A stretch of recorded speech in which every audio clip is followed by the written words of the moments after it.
तो क्या कलयुग इतना खराब है? अगर इतना खराब होता, जिस तरह से हम कलयुग को लेते हैं कि ये बहुत खराब है, यहाँ पे सारे अधर्म है, ठीक है, तो अगर इतना खराब होता तो सत्ययुग की पहले कलयुग क्यों आता है? जरा सोचिएगा, कलयुग क्यों जरूरी है सत्ययुग आने के लिए? तो अगर इतना खराब होता तो सत्ययुग से पहले कलयुग रखते ही नहीं, कलयुग नाम का कुछ होता ही नहीं। क्यों भगवान हमारी क्यों बुरा चाहेंगे? तो ये बता रही हूँ क्यों रखे कलयुग। कलयुग इज द प्यूरिफिकेशन प्रोसेस। जैसे कैटरपिलर से एक बटरफ्लाई होने में उसके बीच के जो प्रोसेस जितनी टाइम लगता है और जो प्रोसेसिंग पीरियड होती है वो आप कलयुग के आकार में ले सकते हैं। तो क्या वो खराब हुई?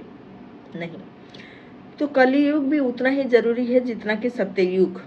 जैसे रात जरूरी होती है दिन को फील करने के लिए। जब डे टाइम होता है हमें पता नहीं चलता अगर सिर्फ डे टाइम ही रहता, तो इसलिए रात भी जरूरी है। तो इस तरह से कलयुग भी जरूरी है सत्ययुग से पहले। तो पहले युग में एक राम होते, एक रावण होता था, ठीक है। तो ये दोनों एनर्जी अलग अलग थे। तो भगवान इसीलिए अवतरित होते थे रावण को विनाश करने के लिए, क्योंकि रावण का जो सिग्निफिकेंस है वो आंखों में दिखता था कि ये पर्टिकुलर ये रावण है, बाकी कोई नहीं है। इसका मतलब क्या है? इसका मतलब ये है कि बुराई अच्छाई अलग अलग था। लेकिन जब कलयुग की बात आती है तब भगवान इतना टाइम से अवतरित क्यों नहीं हो रहे? आप बोलेंगे अरे कल के अवतार आने वाले हैं, ठीक है, आने वाले हैं, जब आएंगे वो तब देखा जाएगा। मैं वो चीज को डिनाई नहीं कर रही हूँ, लेकिन मैं ये बोल रही हूँ कि इतना टाइम से क्या आपको पता है कि श्री कृष्ण फिर जितने सारे अवतार ले चुके हैं उनका कितना टाइम बीत गया है, अभी तक क्यों अवतरित नहीं हुए भगवान? क्या चाहते हैं भगवान? अगर आप बोलेंगे कि अगर आप देखे होंगे सारे जो अवतार लिए हुए हैं, ऐसा लग रहा है कि उनका बीच का जितना गैप था एक अवतार से दूसरे अवतार का, उससे कभी ज्यादा गैप नहीं हो गया अब तक। अब बोलेंगे कि अधर्म उतना तक पहुंचा ही नहीं है, ये कैसे संभव है? जब सत्ययुग में इतना जल्दी पहुंच जाता था अधर्म, तो कलयुग में अभी तक अधर्म उसका मतलब ऊंचाई तक पहुंचा ही नहीं है। बल्कि मैं ये कहूंगी कि कलयुग में जितना कुछ अधर्म हो चुका है वो उस टाइम पे उतना हुआ भी नहीं था। तब भी भगवान अवतरित होते थे और विनाश करते थे, लेकिन अभी उससे ज्यादा नहीं हो गया कि इतने सारे कांड जो पहले युग में होता ही नहीं था उसका 1% भी नहीं हुआ होगा, इतने सारे कांड हो गए। तो इसका रीजन मुझे ये लगता है कि आपको क्या लगता है, पहले आप कमेंट में बताइएगा। तो भगवान ने ये करे कि हर इंसान के अंदर राम भी रख दिया और रावण भी ये युग में। अब उसका रिस्पॉन्सिबिलिटी हमें खुद ही उठाना है। अब कौन अपना राम को जागृत करता है या रावण को, वो उसके ऊपर छोड़ दिए। इंसान इंसान की विनाश करेगा, वो अपनी खुद की गंदगी साफ करेगा। जितने सारे युद्ध हो रहे हैं आप देख रहे होंगे कैसे विनाश हो रहा है। यहाँ विनाश अलग तरीके से हो रहा है, इंसान इंसान को मार दे रहा है।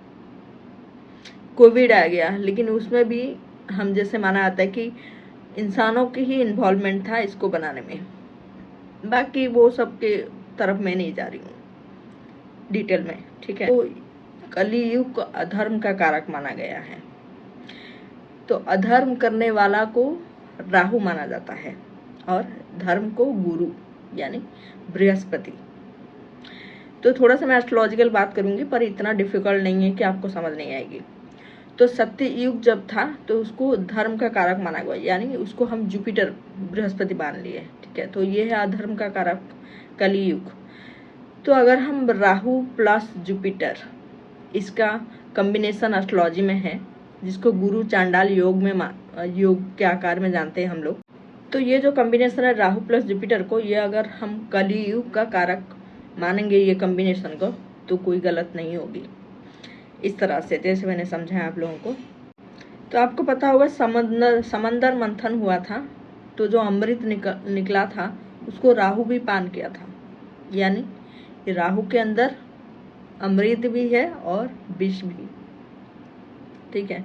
तो राहु सबके अंदर है, ठीक है। तो वो अपनी अमृत को जागृत करेगा या विष को, वो उसके ऊपर है। तो ये जो कॉम्बिनेशन है एस्ट्रोलॉजी में, वो राहु प्लस जुपिटर, इसको अच्छाई में भी यूज करा जा सकता है, बुराई में भी। कैसे? इसको गुरु चांडाल योग भी माना जाता है और गुरुओं का गुरु महागुरु भी माना जाता है।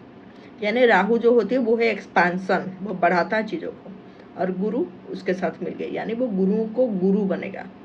यानी आप चांडाल बनेंगे या वो अनऑर्थोडॉक्स राहु का जो क्वालिटी है, ठीक है, उसको अच्छे की तरफ यूज करके वो एक दिन गुरुओं के ऊपर तक भी जाने की उसके अंदर काबिलियत है, राहु के अंदर। तो यही था आज का ये वीडियो में। आपको कैसा लगा वीडियो, और क्या आपको कुछ समझ आई?